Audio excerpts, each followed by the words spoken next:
वास्तव में बिहार के संदर्भ में अगर कहा जाए कि ये लीडरशिप विहीन हो चुका है, नेतृत्व बिना सरकार किसी तरीके से चल पा रही है, विपक्ष अपनी भूमिका नहीं पूरा कर रहा है, क्योंकि विपक्ष भी तो सम्मिलित है, पूछे तो क्या पूछे। तो राजनीतिक सुचरित्रता इनके यहाँ है नहीं, सिर्फ जनता को उन्माद में जातीय द्वेष पैदा कर करके अपना राजनीतिक लाभ लेकर के एक टर्म और मिल जाए, दो टर्म और किस तरीके से कुर्सी मिल जाए, मात्र इतना से इन लोगों को मतलब है। अगर मतलब कुछ जनता परोपकार का होता, सामाजिक सुधार का होता, हर जातियों को जो हाशिए पे है उनके कल्याण का होता, तो कोई भी नीति, आप लोग सब पढ़े लिखे प्रेस के बंधु हैं, कोई ऐसी नीति आई क्या जातीय सर्वेक्षण के बाद? ऐसा है नहीं। तो राजनीतिक सुचिता की कमी है, नेतृत्व पंगु हो चुका है, विपक्ष बोलने से असमर्थ है, गूंगा बहरा है, नागरिक भी यहाँ परेशान है, चाहे शिक्षक। समाज का ढांचा है, आप और हम, यह सब लोग जानता है कि बिना जाति के तो ये समाज नहीं है। तो क्या आप उधर बैठे, इसलिए मुझे चेहरा उधर करना पड़ रहा है। नहीं कैमरा इधर नहीं, जो प्रश्न पूछता है उधर। तो मैं ये कहना चाहूँगी कि आपने क्या पूछा था? सॉरी। जनसुराज पार्टी को जाति की जरूरत है कि नहीं इलेक्शन में? मतलब तुम्हें जाति की जरूरत, हर जाति को नहीं देगी टिकट। मैं आपसे जनगणना की आवश्यकता नहीं है जनसुराज को?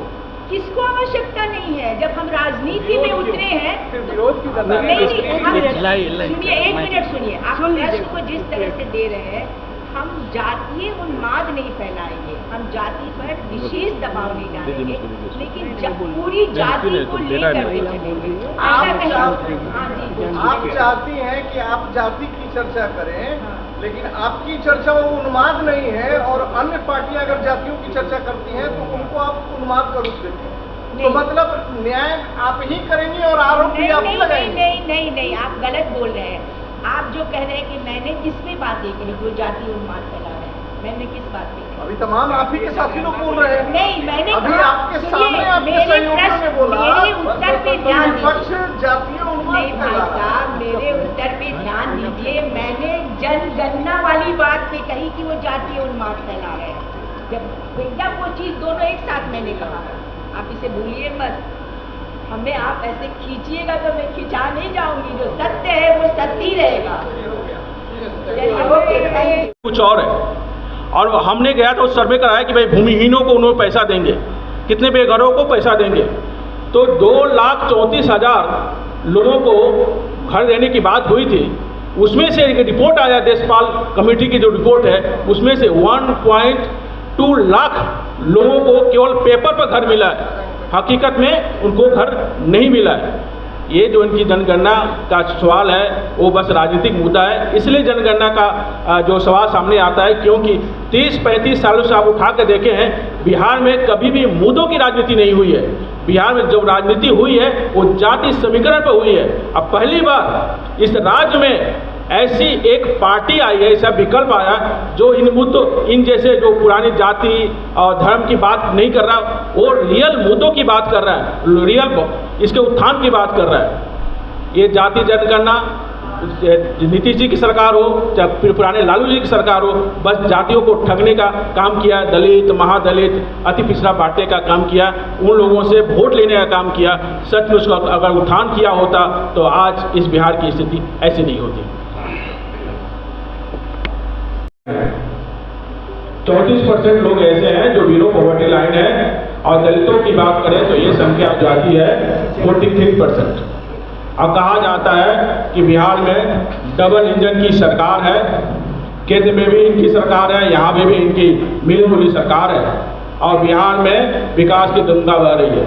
मैं ये पूछना चाहता हूँ कि ये सर्वे के अनुसार से जो 43% लोग बिलो पॉवर्टी लाइन है, वो विकास की गंगा जो बह रही है 43% लोगों के पास पहुंचने से पहले क्यों सूख जाती है? इसके लिए आपके पास प्लानिंग क्या है? ये विकास की गंगा कब उनकी जा करके गरीबी की प्यास बुझाएगी, ये हम जानना चाहेंगे। ये इनके पास कोई रिपोर्ट नहीं है। जब ये 22 नवंबर 2023 को नीतीश कुमार जी जब वो अलायंस थे आरजेडी के साथ, उन्होंने कहा था कि 94 लाख लोगों को 2 लाख रुपए दिया जाएगा, 2-2 लाख रुपए दिए जाएंगे कि वो रोजगार करें। आज तक ये किसी को पता नहीं कि किसको पैसा मिला, किसको पैसा नहीं मिला। अगर आप लोगों को पता हो तो बताइएगा। मैंने रिसर्च किया तो 1 रुपया भी एक व्यक्ति को नहीं मिला। केवल पेपर पे दलितों को, महादलितों को, अति पिछड़ों को बांट कर वोट लेना जानते हैं, लेकिन असली हित ऐसी नहीं है। उसके बाद उस डेटा के अनुसार अगर हम बात करें सरकारी नौकरियों में, तो सरकारी नौकरी यहाँ पे 2% से कम है। उनके रिपोर्ट के अनुसार 1.57% ही बिहार में सरकारी नौकरी है। सरकारी नौकरियों से किसी भी देश का, किसी भी राज्य का गरीबी और बेरोजगारी दूर नहीं की जा सकती, ना ही उस राज्य की अर्थव्यवस्था सुदृढ़ की जा सकती है। आप 2% से बढ़ा करके 2.5% कर देंगे।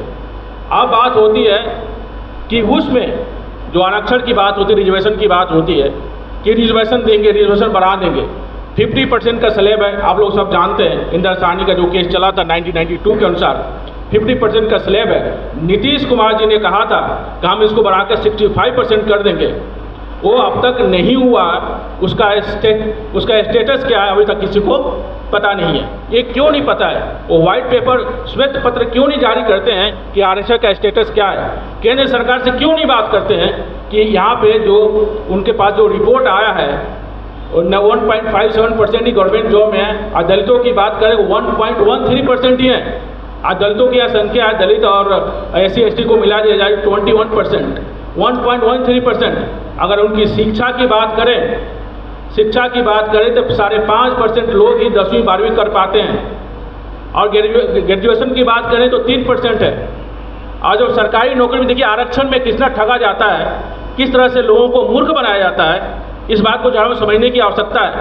2 से 2.5% अब सरकारी नौकरियां देंगे, और उसमें से आप कहते हैं कि आपको नौकरी नहीं मिले क्योंकि आपके पास आरक्षण नहीं है।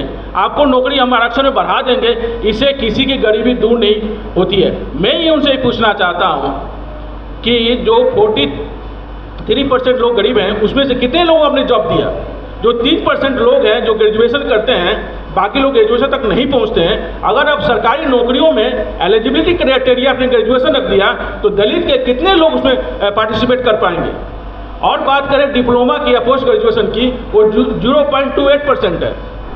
तो आप पहले शिक्षा पर ध्यान दीजिए। एक स्टेटमेंट याद आ रही है स्वामी विवेकानंद जी की, कॉल फॉर नेशन की बुक उन्होंने लिखी थी, उसमें से एक स्टेटमेंट है कि अगर कोई व्यक्ति शिक्षा के पास पहुंचने में सक्षम नहीं है तो शिक्षा उसके पास पहुंचना चाहिए। हम लोग गाँव में घूम रहे हैं, लोगों से मिल रहे हैं, स्टूडेंट से मिल रहे हैं, बहुत ही प्रखर स्टूडेंट मिलते हैं, बहुत इंटेलिजेंट स्टूडेंट मिलते हैं, लेकिन बोलते हैं कि मैंने अपनी पढ़ाई छोड़ दी है। मैं पूछता हूँ अपनी पढ़ाई क्यों छोड़ दिए हो? तुम तो अच्छे पढ़ने में हो। बोला कि कहाँ जाए पढ़ने के लिए, हमारे पास इतना समर्थ नहीं है कि हम बाहर जाकर पढ़ें, और आसपास हमारे यहाँ महाविद्यालय नहीं है। ये किसकी गलती है? आपने ऐसी व्यवस्था ही नहीं की है ताकि हमारे यहाँ के बच्चे और बच्चियाँ जाके कम से कम ग्रेजुएट कर लें। और कहीं भी महाविद्यालय भी है तो वहाँ 3 साल की डिग्री 5 साल और 6 साल में दी जाती है, और जहाँ पे महाविद्यालय है वहाँ पे भी साइंस की पढ़ाई नहीं होती है। मान लीजिए किसी को कॉमर्स करना है, कोई मैथमेटिक्स से बहुत अच्छा है, वो भी नहीं है। कितने जिलों में इंजीनियरिंग कॉलेज और मेडिकल कॉलेजेस हैं, यहाँ से यहाँ बच्चों को पढ़ने के लिए बाहर जाना पड़ता है। और आजकल शिक्षा देना गरीब लोगों की बस की बात नहीं है। ये बिहार और नीचे गिरते जा रहा है। ये मैं ये पूछना चाहता हूँ नीतीश जी के सरकार से कि आपने ये सर्वे कराया है, इस सर्वे कराने से धरातल स्तर पे जिनके लिए आपने बोला कि इस जाति के इतने % लोग हैं, इस जाति के इतने % लोग हैं, इस जातियों को उन्माद के सिवा आपने धरातल स्तर पे उनके उत्थान के लिए आपने क्या किया? और आगे हम जब बात करें रोजगार की